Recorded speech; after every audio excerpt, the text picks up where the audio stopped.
sound.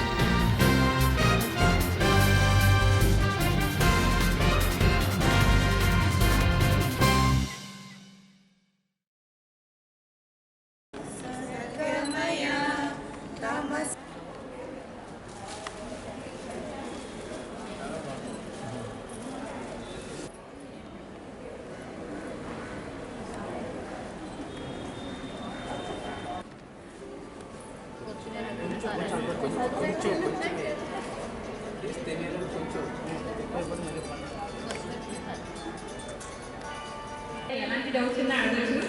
ఇక్కడ మనకి ఇద్దరు డాక్టర్స్ ఉన్నారు, ఇద్దరు జడ్జెస్, ఇద్దరు కూడా చాలా నాలెడ్జ్.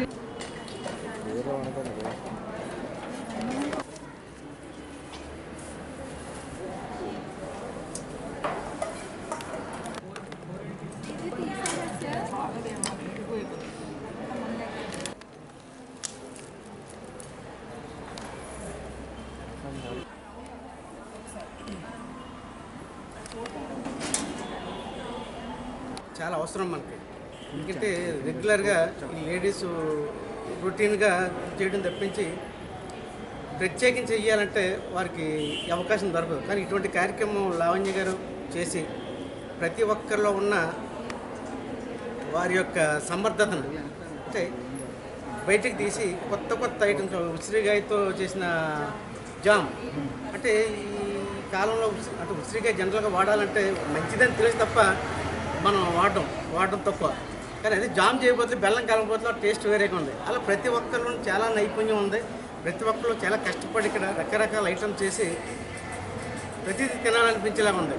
కాబట్టి ఇటువంటిది ప్రతి నెల కూడా మేడం గారు వేరే అందరూ ఇటువంటి ప్రోగ్రాం పెట్టడం వల్ల ప్రతి మహిళకి ఒక అవగాహన కలిగి ఏదో ఒక గ్యారెంటీ ఆరోగ్యానికి పనిచేసేలాగా పుష్టికరంగా ఉండేలాగా.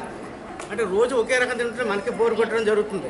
కాబట్టి ప్రతి మహిళ ఇది నేర్చుకోవడం జరుగుతుంది. దీనివల్ల అందరికీ ఆరోగ్యం, ఆనందం. Thank you. ఆంధ్ర యూనివర్సిటీలో చేస్తామండి. యాక్చువల్గా నాకు పెళ్ళయి 15 సంవత్సరాల తర్వాత మళ్ళీ కాలేజ్కి వెళ్ళి నేను ఒక కోర్స్ చేయడం జరిగింది.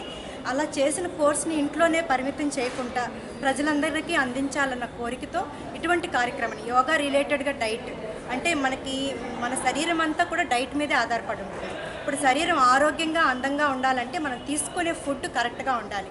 అది కరెక్ట్గా లేకపోతే మనకు ఆటోమేటిక్గా ప్రాబ్లమ్స్ వస్తాయి. ఇప్పుడు ప్రజెంట్ లైఫ్ స్టైల్ తీసుకున్నామంటే అందరూ రైస్ తీసుకుంటున్నారు, అది కూడా పాలిష్డ్ రైస్.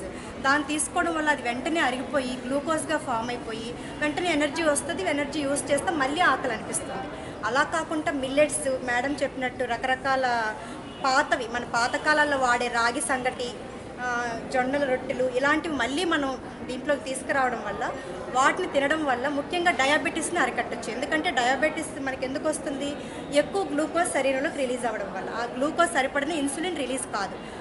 ఇలాంటివి తిన్నప్పుడు మెల్లమెల్లగా అది గ్లూకోజ్ రిలీజ్ చేస్తుంది. మనకి రిలీజ్ అయ్యే ఇన్సులిన్ కరెక్ట్గా బ్యాలెన్స్ అయిపోతుంది.